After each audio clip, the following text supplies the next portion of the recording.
26শে October অনেক 2021 সনে যদিও এটা অনেকের কোনো কৃতিত্ব না, ঠিক আছে, আন্ডারে বা পাবলিক সার্ভিস কমিশন থেকে একটা বিজ্ঞপ্তি দেওয়া হয় যে কারিগরি ও মাদ্রাসা শিক্ষা বোর্ডের আন্ডারে বিভিন্ন পলিটেকনিক এবং টেকনিক্যাল স্কুলে জুনিয়র ইন্সট্রাক্টর এবং physical instructor, physical education instructor নিয়োগের বিজ্ঞপ্তি দেওয়া হয় এবং এগুলো হচ্ছে নন ট্রেডার 10, 9 এবং 10 ট্রেডার। এই বিজ্ঞপ্তি প্রকাশের পর বিভিন্ন পরীক্ষা হয়, বা এই পরীক্ষার সবচেয়ে বড় ইম্পর্টেন্ট যেটা ছিল আপনারা জানেন ইনফেমাস আবেদ আলী। সেই আবেদ আলী সংশ্লিষ্ট এই পরীক্ষাটা, অর্থাৎ আপনারা বুঝতেই পারছেন আবেদ আলীর নামটা বলে দিতে হয়।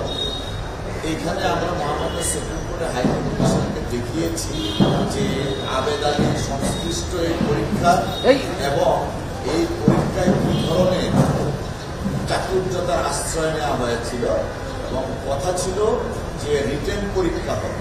তো রিটেন পরীক্ষা না নিয়ে এমসিকিউ এর মধ্যে পরীক্ষা নিয়ে তারপরে তারা নিয়োগ বিজ্ঞপ্তির জন্য প্রস্তুতি শুরু করবে।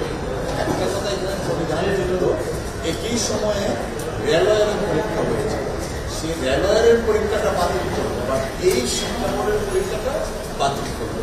তো যারা এই প্রশ্নপত্র ক্লাস সাথে ছিলেন না, পরীক্ষায় যারা কার্যকর করতে দেওয়া হয়নি, তারা মহামান্য সুপ্রিম কোর্টের হাইকোর্ট ডিভিশনে আসলেন ওনাদের শেষ আশ্রয়স্থল হিসেবে। এবং এর মধ্যে আগামী গত 23শে জানুয়ারি একটা সার্কুলার দিয়ে 3534 জনকে নিয়োগের জন্য সার্কুলার দিয়ে দিল, এবং নিয়োগ করার জন্য 29শে জানুয়ারি কার্য করা হবে।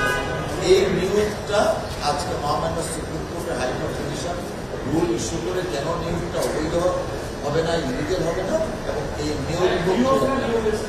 নিয়োগের সার্কুলার মানে তো নিয়োগ, এই নিয়োগটা মহামান্য সুপ্রিম কোর্টের হাইকোর্ট ডিভিশন 3 মাসের জন্য স্থগিত।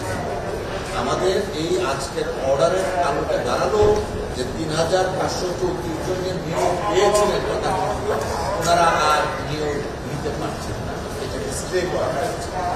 আর আরেকটা বিষয় যেটা ছিল নিয়োগের ক্ষেত্রে এবং অ্যাপয়েন্টমেন্ট লেটারে অনেক ধরনের তাড়াহুড়া করতে গেলে যা হয়, অনেক ধরনের অ্যানালজি ছিল, সেটা আমরা মহামান্য আদালতে দিয়েছি, এবং এই আদালতের সন্তুষ্টির পরে আজকে অর্ডার জারি করা হয়েছে, হয়েছে, এবং এই 3534 জন এই 29 তারিখ নিয়োগ আর ওনারা জয়েন করতে পারছেন না আজকে।